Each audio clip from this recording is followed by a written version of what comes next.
Agutay ni no, agutay na.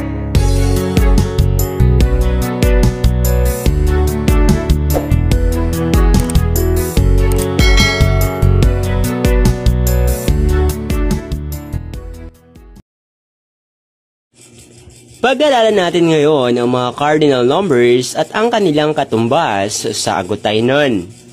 Pero sa pagkakataong ito, ating sisimulan ang diskusyon sa 1 to 9 at ang mga katumbas nito, ganun din ang tens. So ano nga ba ang katumbas ng 1? Tandaan, ang base number 1 ay pwede nating tawaging tambilog o tata. Pero mamaya, pag-aaralan natin na merong exception pag ito'y gagamitin na sa ibang aspeto. Ang 2 ay durwa, ang 3 ay tulo, ang 4 ay upat, ang 5, 5, ang 6 ay unom, ang 7, 7, ang 8, 8, ang 9, 9. Kinakailangan nating malaman ang 1 to 9 sapagkat ito'y may malaking role pagdating natin sa mga susunod pang diskusyon. Ano naman ang tawag sa 10 or 10? Standard po ito. Tam-pulok. Pulok ang ating pakatatandaan kapag ang inaaral natin ay tens from 10, 20 to 90. So ngayon, ano naman ang mangyayari kapag ang 20 ay atin nang ita-translate sa agutaynon? Ito po ang rule natin.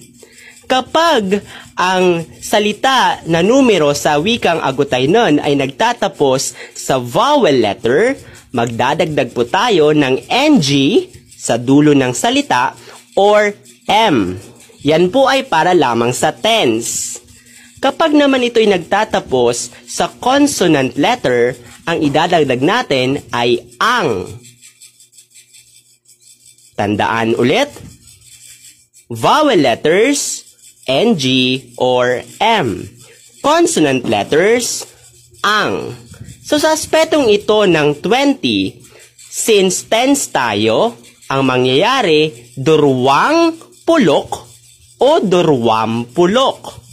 30, tulong pulok o tulom pulok. 40, since ang upat ay nagtatapos sa consonant letter na T, ang mangyayari, mag-a-add tayo ng ang. Upat ang pulok. 50, limang pulok or limampulok. Enam, 60, enam ang pulok. Dahil ang M ay consonant letter. 70, pitong pulok o pitong pulok. 80, walong pulok o walong pulok. Siyam, siyam ang pulok dahil M is a consonant letter.